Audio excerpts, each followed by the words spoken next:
পল্লী বিদ্যুৎ পল্লী বারে বলছে একটু ভিড় কুমান এমনিতে ভিড়ের জন্য গরম লাগে। আল্লাহ যেন তাকে ইঞ্জিনিয়ার স্বামীকে হারিয়েছেন অনেক আগেই।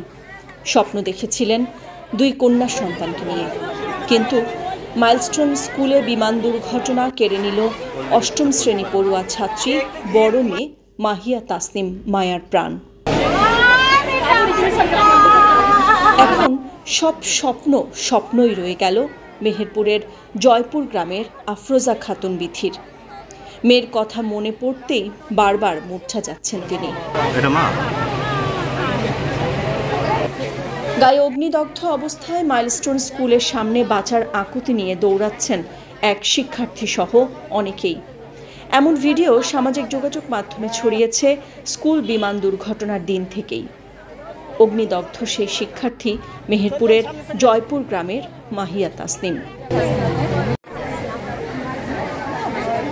দুর্ঘটনার আগে স্কুলের বাইরে অপেক্ষা করছিলেন মা আফরোজা খাতুন বিথি।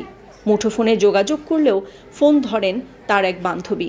অবশেষে মেয়েকে খুঁজে পান স্বেচ্ছাসেবীদের কাছে। দ্রুত নিয়ে যান ঢাকার জাতীয় বার্ন ইনস্টিটিউটে।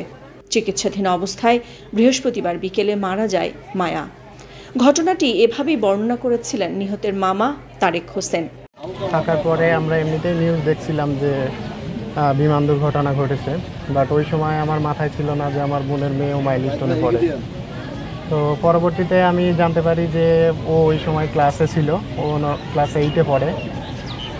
আর ও ছিল হচ্ছে 2য় তলায়, নিচতলাতে ক্লাস 3 আর 8 হলো হচ্ছে তার উপর তলাতে, অর্থাৎ বিমানটা যেখানে হচ্ছে ক্লাস করছে এইখানকার ঠিক উপরটাতে। ওদের আসলে ক্লাস শেষ হয়ে গেছিলো, ও ক্লাস 8-এ পড়ে, এই জন্য কোচিংয়ের জন্য অপেক্ষা করতেছিল, যার কারণে সে আসলে এই দুরবস্থার ভিতরে পড়ে যায়। যদি কোচিং না থাকতো তাহলে সে হয়তো ওই দিন বেঁচে যেতে পারতো, আমরা আজকে তাকে জীবিত দেখতে পারতাম। আর ওই সময় হচ্ছে ও ক্লাস থেকে দৌড় দিয়ে চলে আসছিল, যার কারণে এবং আসার সময় ও বলছিল যে আপনারা আমাদেরকে হেল্প করেন। ওই ফুটেজটাও আমরা দেখছি আর কি, খুবই মর্মান্তিক একটা ফুটেজ।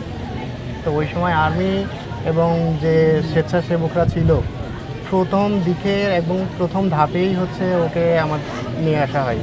প্রথমে ঢাকা মেডিকেলে নেওয়া হয়, ওইখান থেকে কয়েক মিনিট পরে আবার হচ্ছে বার্ন ইউনিটে নেওয়া হয়।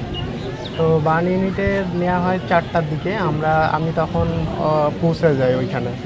পৌঁছানোর পরে একদম শুরুটা দেখতে পারিনি আমি, কিন্তু পরবর্তীতে যখন হচ্ছে ও বার্ন ইউনিটে নেওয়া হয়, ব্যান্ডেজ করার পরে আমার এবং আমার বোনকে দেখতে দেওয়ার সুযোগ দেওয়া হয়, যে আইডেন্টিফাই করার জন্য যে আসলে মাহিয়া আমার বোনের মেয়ের নাম, সে কিনা এটা।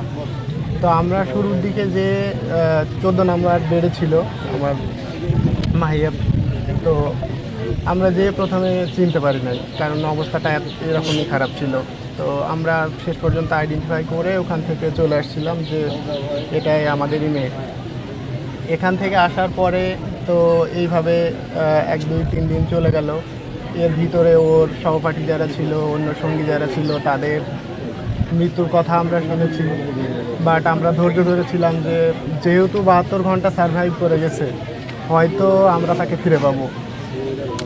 তারপরে শেষের দিনও যেটা ছিল, আমরা বিভিন্ন রক্ত পরীক্ষা এবং প্লাটিলেটের কথা বলা হয়েছিল যে প্লাটিলেট লাগবে, সেটা অ্যারেঞ্জ করার জন্যই রেডি হয়েছিলাম।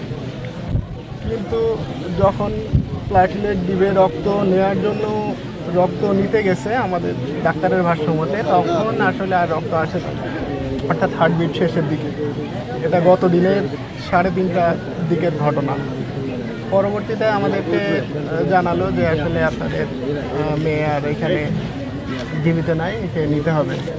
ওরা যেটা করছে কিছুটা সবসময় ডিলে করছে, আমাদের যেটা মনে হয়েছে যে মৃত্যুর খবরটা ওরা অনেক পরে দিচ্ছে বা পরে দিচ্ছে। নিহতের লাশ শুক্রবার ভোরে পৌঁছায় জয়পুর গ্রামে। এ সময় এক হৃদয় বিদারক দৃশ্যের অবতারণা হয় সেখানে। মায়ার বাবা ছিলেন একজন প্রকৌশলী, বাড়ি চুয়াডাঙ্গার কুড়োলগাছি গ্রামে। দুবাইয়ে স্ট্রোক করে মারা যান 5 বছর আগে। মায়া ও 5 বছরের ছোট মেয়ে মালিহাকে নিয়ে ঢাকার উত্তরার নিজ বাসায় থাকতেন আফরোজা। মেয়েকে দেখিয়েছিলেন আকাশ সমান স্বপ্ন, কিন্তু তার সব স্বপ্ন কেড়ে নিল মাইলস্টোন স্কুলের বিমান দুর্ঘটনা। এ দায় কার? এমন প্রশ্ন করতে করতে বারবার মূর্ছা যাচ্ছিলেন মা আফরোজা। লিখতে পারবেন, বলতে পারবেন যে আবাসিক এলাকায় কেন চালায় সরকার, কেন নিষেধ করে নাই?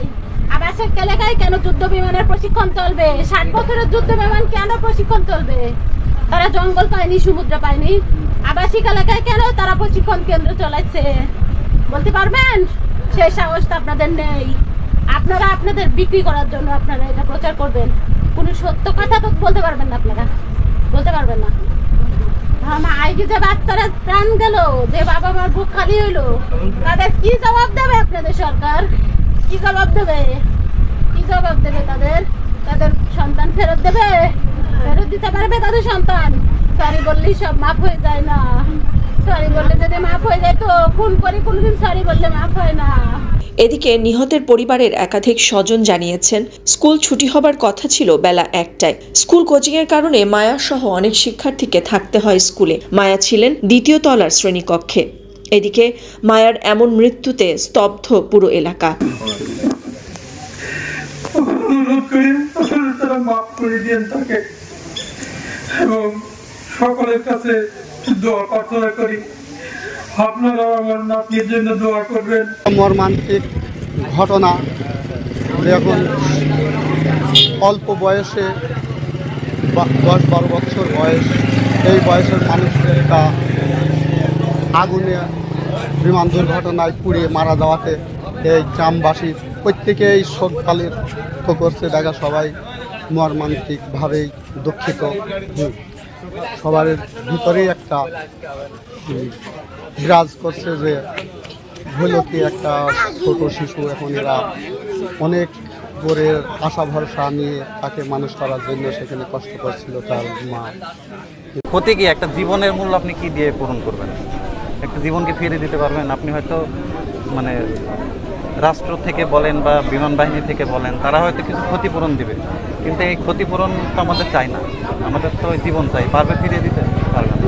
নিহত মাহিয়া তাসনিম মায়ার জানাজা অনুষ্ঠিত হয় সকাল 8:30টায় জয়পুর কবরস্থানে। পরে সেখানেই তার দাফন সম্পন্ন হয়। নিউজ ডেস্ক, সারা বাংলা।